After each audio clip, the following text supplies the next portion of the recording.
Magandang araw po sa inyong lahat. Para po sa aking Filipino subject sa aking homeschooling, ang lesson ko po ay wastong gamit ng bantas at malaking titik. Ano ang bantas? Ang bantas ay mga simbolo na tumutulong sa tama at wastong pagkakaintindi ng mga teksto. Ang bantas sa Ingles ay tinatawag na punctuation marks. Unang bantas. Ano pong bantas ito?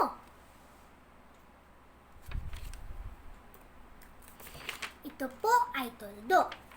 Ginagamit ito sa pagtatapos ng pangungusap na pasalaysay at pautos.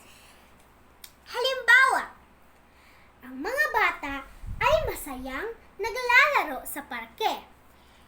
Nagtatapos po ito sa tuldok dahil ito ay pasalaysay. Pangalawang halimbawa, magdala ka ng aklat bukas. Nagtatapos ito sa tuldok dahil ito ang pangungusap ay pautos.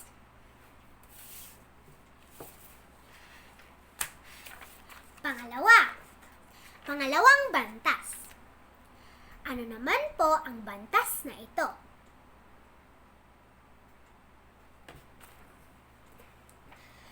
Tama po kayo. Ito po ay tandang pananong. Ginagamit ito kung ang pangungusap ay nag-uusisa o nagtatanong. Halimbawa, malapit na ba matapos ang klase? Nagtatapos ito sa tandang pananong dahil ito ay nagtatanong. Pangatlong bantas. Ano naman po ang bantas na ito?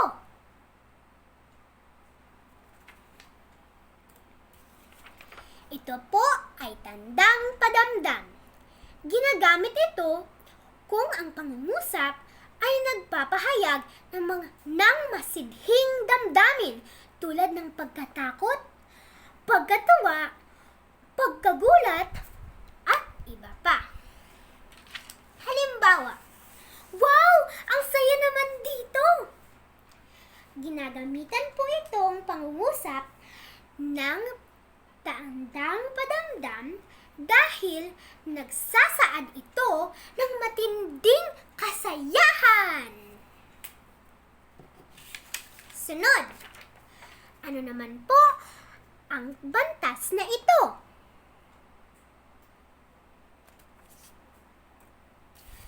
Tama po kayo. Ginagamit ang puwit upang paghiwalayin ang mga salitang magkakaugnay. Kuwit. Halimbawa, ang pangalan ng mga kapatid ko ay Angel, Marco, at Mandy. Ginagamitan po ito ng mga kuwit dahil pinaghihiwalay niya ang magkakaugnay. Sa pangungusap nito, ang magkakaugnay ang mga pangalan ng kapatid. Sunod. Ano naman po ang bantas na ito?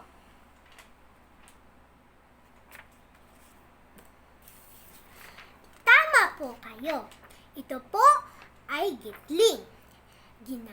Ginagamit ito sa mga salitang inuulit pagkatapos ng ika at ang kasunod ay bilang. Pagkatapos ng mag at ang kasunod ay salitang nagsisimula sa patining. Halimbawa, sabay-sabay. Inuulit po niya ang sabay ng 2 beses. Ika-20 ng Mayo. Sino ang ika? Ay may gitling po sa gitna. Tapos, sinusundan po siya ng bilang. mag-aaral. Ang mag ay may gitling sa gitna dahil ang kasunod na salita ay nagsisimula sa patinig. Sunod, ano naman po ang bantas na ito?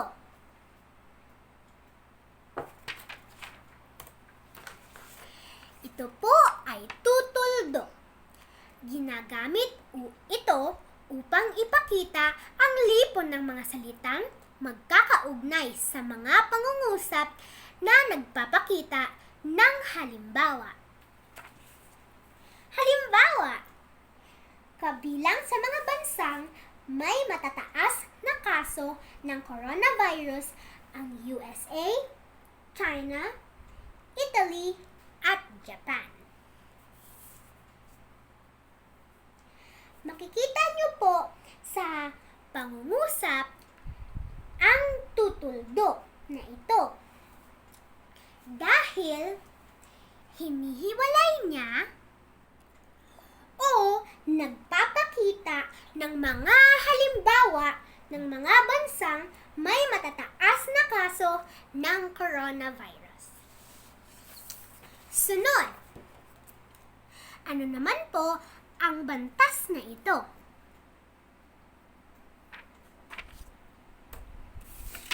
Ito po ay tutuldok kuwit.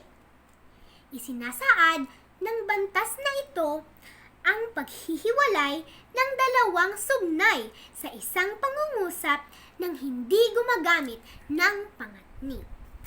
Halimbawa, mahirap ang buhay, kailangang maging masinop sa paggagastos. Mapapansin niyo po na ginamitan ng tutuldok kuwit ang pangungusap na ito dahil walang pangatnig na ginamit sa pangungusap. At ngayon naman po, aalamin po natin kung ano ang mga gamit ng malaking titik. May tatlong gamit ang malaking titik. Una, ginagamit ang malaking titik kung ang mga salita ay pangalang pantangi o proper noun. Mga halimbawa, Pasko, Mary, Ayala Malls. Mapapansin po natin na ang mga unang titik ng mga salitang ito ay malalaking titik. Malaking titik ang gamit sa kanila dahil sila ay pangalan ng pangyayari, pangalan ng tao, at pangalan ng lugar. Pangalawa, ginagamit rin ito sa unang salita ng pangungusap. Halimbawa, kami ay nakatira sa tabing ilog. Ginagamitan po ito ng malaking titik kasi ang unang salita sa pangungusap ay ginagamitan ng malaking titik.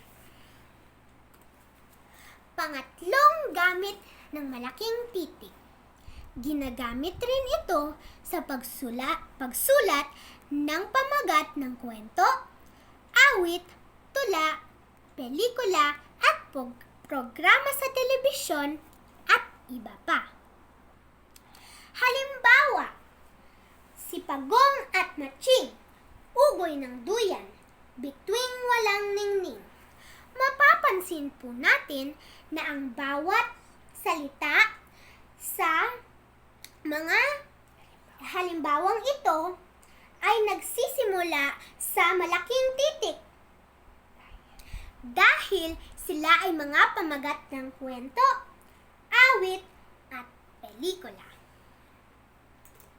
Maraming salamat po sa panonood. Paalam!